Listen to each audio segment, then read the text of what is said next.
ചെമ്പനീർ പൂവിൻ്റെ പുതുപുത്തൻ വിശേഷത്തിലേക്ക് എല്ലാവർക്കും സ്വാഗതം. അങ്ങനെ സച്ചിക്ക് എല്ലാ സത്യങ്ങളും മനസ്സിലാവുകയാണ്. ശ്രുതി പണക്കാരിയല്ലെന്നും ശ്രുതി ഒരു കുഞ്ഞിൻ്റെ അമ്മയാണെന്നുള്ള സത്യങ്ങളെല്ലാം തിരിച്ചറിയുന്നുണ്ട് കേട്ടോ സച്ചി. പക്ഷെ സച്ചിയാണെങ്കിലും ഇത് അറിഞ്ഞ ശേഷവും ഈ കാര്യങ്ങളൊന്നും ആരോടും പറയുന്നില്ല. ശ്രുതി കാല് പിടിച്ച് സച്ചിയോട് സത്യങ്ങളൊന്നും ഒരിക്കലും ശ്രുതി അറിയരുത് എന്ന് പറയുന്നതോടുകൂടി തന്നെ ശ്രുതി ഇതെല്ലാം അനുഭവിക്കണമെന്നുള്ള ചിന്തയോടുകൂടി തന്നെ സച്ചി ആരോടൊന്നും പറയുന്നില്ല. പക്ഷെ സച്ചിയുടെ നിയന്ത്രണം വിട്ട ഒരു സ്വഭാവം ഉണ്ടാവുകയാണ് കേട്ടോ ചെയ്യുന്നത്. ചന്ദ്രമതിയും ശ്രുതിയും ചേർന്ന് വല്ലാതെ തന്നെ രേവതിയെ വേദനിപ്പിക്കുന്നുണ്ട്. രേവതി ഒരു ദരിദ്രവാസിയാണെന്നും ശ്രുതി വലിയൊരു ബിസിനസ്സുകാരൻ്റെ മകളാണെന്നുമുള്ള അവരുടെ വാക്കുകളൊക്കെ കേൾക്കുമ്പോൾ നിയന്ത്രണം വിട്ട് എല്ലാ സത്യങ്ങളും തുറന്നടിക്കുകയാണ് സച്ചി ചെയ്യുന്നത്. നിങ്ങൾ എന്തൊക്കെയാണ് കരുതി വെച്ചിരിക്കുന്നത്? നിങ്ങളുടെ ഈ മരുമകൾ ബിസിനസ്സുകാരൻ്റെ മകളോ? ഇവളുടെ അച്ഛനൊക്കെ എന്നോ ചത്തുപോയതാ. ഇവൾക്ക് ഒരു അമ്മയും കുഞ്ഞുമാണുള്ളത്. നിങ്ങളൊക്കെ എന്തറിഞ്ഞിട്ടാണ് ഈ പറയുന്നത് എന്നൊക്കെ പറയുമ്പോൾ ശ്രുതിയാണെങ്കിൽ സച്ചിയോട് പറയുന്നുണ്ട്, എടാ വെറുതെ ഭ്രാന്ത് പറയരുത്. നീ ആരെക്കുറിച്ച് ഇത്തരത്തിലുള്ള മോശം വാക്കുകൾ പ്രയോഗിക്കുന്നത്? വെറുതെ എൻ്റെ ഭാര്യയെ പറ്റി അനാവശ്യം പറയരുതെന്ന് പറഞ്ഞ് ശ്രുതി സച്ചിക്ക് നേരെ കൈ ചൂണ്ടി സംസാരിക്കുന്നതും സച്ചി ആ കൈവിരലങ്ങ് ഒടിച്ചു മടക്കിയിട്ട് ശ്രുതിയോട് പറയുന്നുണ്ട്, നീ ഇവളോട് തന്നെ ചോദിച്ചു നോക്കുക, ഇവളൊരു കുഞ്ഞിൻ്റെ അമ്മയല്ലേ എന്ന്. അച്ഛന് മനേഷ്യയിൽ ബിസിനസ് ആണോ എന്ന്.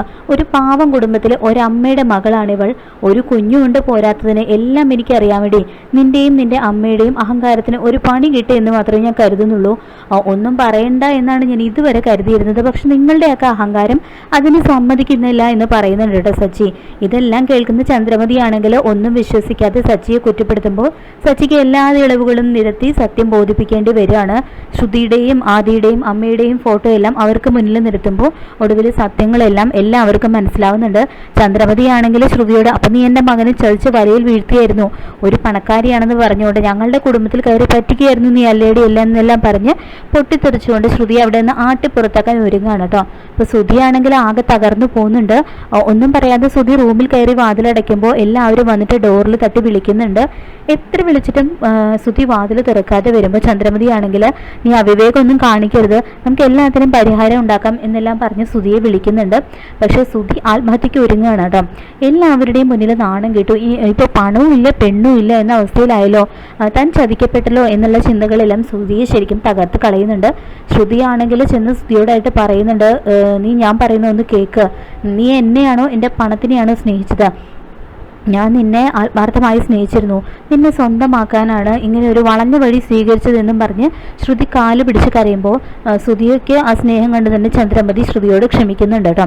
പക്ഷേ അതോടൊപ്പം തന്നെ ഇത്രയും വലിയ പണി തന്ന ശ്രുതിയെ കൊണ്ട് അവളുടെ കൈവെള്ളയിൽ ആരതി കത്തിച്ച് ദൈവത്തിന് മുന്നിൽ സത്യം അടിക്കുന്നുണ്ട്. ഇനി ഒരിക്കലും കള്ളം പറയില്ല എന്നും പറ്റിക്കില്ല എന്നും പറഞ്ഞുകൊണ്ട് സത്യം ഇടിപ്പിക്കുകയാണ് കേട്ടോ ചന്ദ്രമതി ശ്രുതിയെ കൊണ്ട്.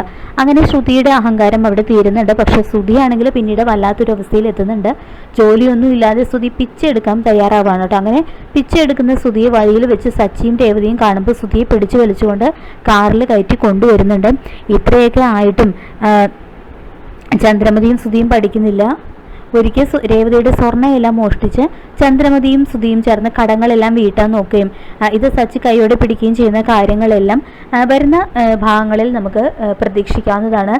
ഈ റിവ്യൂ ഇഷ്ടപ്പെട്ടെങ്കിൽ ലൈക്ക് ചെയ്യുക, ചാനൽ കൂടി ഒന്ന് സബ്സ്ക്രൈബ് ചെയ്ത് സപ്പോർട്ട് ചെയ്യുക. താങ്ക്